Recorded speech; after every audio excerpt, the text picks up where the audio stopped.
కావ్య రాజుల జీవితాలు ఏమైపోతాయోనని అప్పు బాధపడుతూ ఉండగా కళ్యాణ్ జ్యూస్ తీసుకొని వస్తాడు. నువ్వు జ్యూస్ తాగకపోతే మా అమ్మ మళ్లీ గొడవ చేస్తుంది.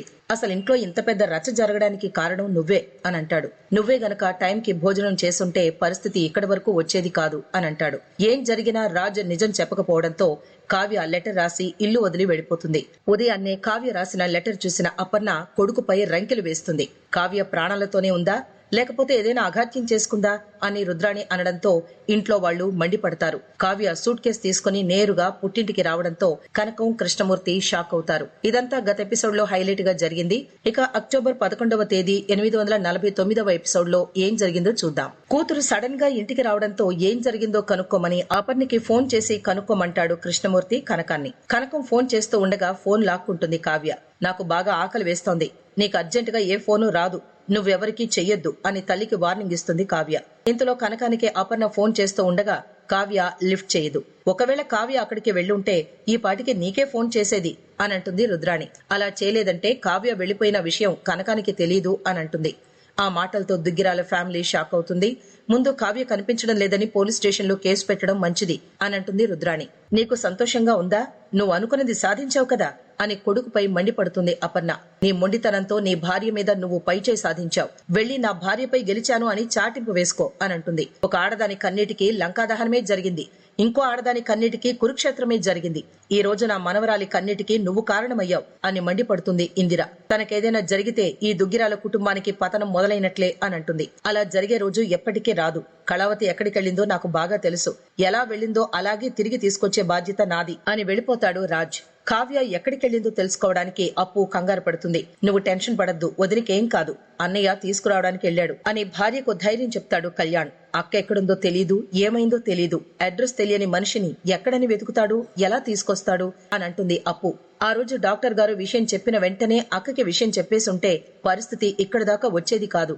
అనవసరంగా బావగారికి చెప్పి మనం తప్పు చేశాం అని అంటుంది. అప్పుడు వదినతో చెప్పే ధైర్యం లేకనే కదా విషయం అన్నయ్యకి చెప్పాం అని అంటాడు కళ్యాణ్. ఆయనకి చెప్పడం వల్ల లాభం కంటే నష్టాలే ఎక్కువ జరుగుతున్నాయి. బావగారు అబార్షన్ చేయించుకోవడానికి కారణం చెప్పకపోవడం వల్లే ఈ ఇంట్లో ఇన్ని గొడవలు జరుగుతున్నాయి అని బాధపడుతుంది అప్పు.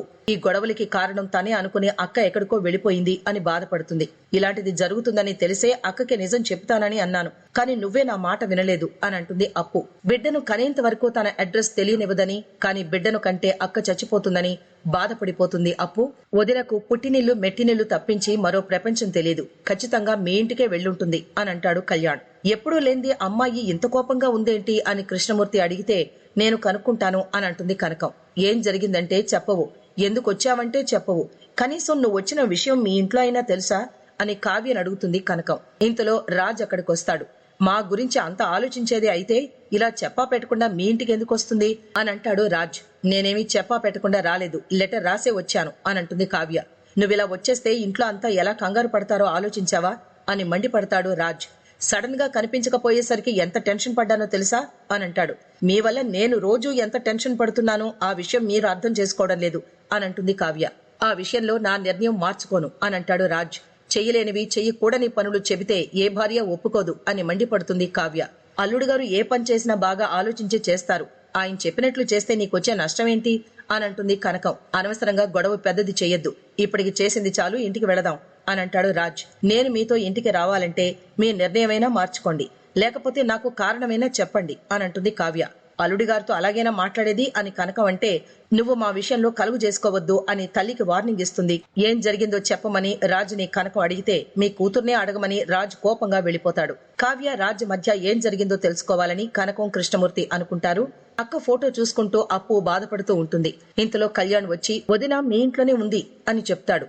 ఇంతలో అప్పుకి కనకం ఫోన్ చేయగా ఆమె ఫోన్ సైలెంట్ లో పెట్టి నిద్రపోతుంది. దాంతో కనకం, కృష్ణమూర్తి ఇంకా టెన్షన్ పడతారు. రాజ్ కావ్యల కోసం దుగ్గిరాల ఫ్యామిలీ అంతా ఎదురు చూస్తూ ఉంటారు. ఇంతలో రాజ్ ఒక్కడే రావడంతో కావ్య ఎక్కడా అని అడుగుతుంది అపర్ణ. తను వాళ్ళ పుట్టింట్లోనే ఉంది, అడిగినా రాను అంది అని అంటాడు రాజ్. అది రాను అంటే ఒప్పించాలి, నీ చేత తాళి కట్టించుకుని 7 అడుగులు నడిచింది, అలాంటిది తనని అలా ఎలా వదిలేసొస్తావు అని అంటుంది అపర్ణ. ఇంట్లో నుంచి వెళ్లిపోయిందని తెలియగానే భర్తగా వెతకడానికి వెళ్లాను, తిరిగి ఇంటికి రమ్మని బ్రతిమలాడాను, కానీ బిడ్డను వద్దు అనడానికి కారణం చెప్తేనే వస్తానని మొండికేసింది, అలాంటి తనని ఎలా తీసుకురమ్మంటావు అని అంటాడు రాజ్. భార్యాభర్తలంటే ఒకరు తక్కువ ఒకరు ఎక్కువ కాదని, ఆ ఈశ్వరుడే అర్ధనారీశ్వరుడిగా మారాడు, అలాంటిది పెళ్ళాం కాళ్లు పట్టుకోవడంలో తప్పే ఉంది అని అంటుంది ఇందిర. అబార్షన్ చేయించుకోమని గొడవలు పెట్టడం వల్లే కావ్య ఇల్లు వదిలి వెళ్లిపోయింది అని మండిపడుతుంది అపర్ణ. అసలు కావ్యది తప్పే లేదా అని రుద్రాణి అడుగుతుంది. కావ్య కోసం ఊరంతా వెతికి తన ఆచూకీ తెలుసుకున్నాడని, బాధ్యత లేకుండా ప్రవర్తించింది ఆ కావ్యనని అంటుంది. కడుపుతో ఉన్నానన్న ఇంగితం కూడా లేకుండా కావ్య ఇంట్లో నుంచి వెళ్లిపోయింది అని మండిపడుతుంది అపర్ణ. దాంతో ఇందిర వార్నింగ్ ఇస్తుంది. ఈ ప్రపంచంలో కలహాలు లేని కాపురాలు ఉండవని, అంతేకాని పంతానికి పోయి కాపురాలు కూల్చుకోవద్దని అంటుంది. నువ్వేం చేస్తావో దాన్ని ఎలా ఒప్పిస్తావో నాకు తెలియదు. నా కోడలు నా ఇంట్లో ఉండాలి అని అపర్ణ డెడ్ లైన్ పెడుతుంది. భర్తగా నా ప్రయత్నాలు నేను చేశాను. భార్యకి తనకు రావాలనిపిస్తే వస్తుంది, లేకపోతే లేదు అని తేల్చేస్తాడు రాజ్. దాంతో దుగ్గిరాల ఫ్యామిలీ షాక్ అవుతుంది.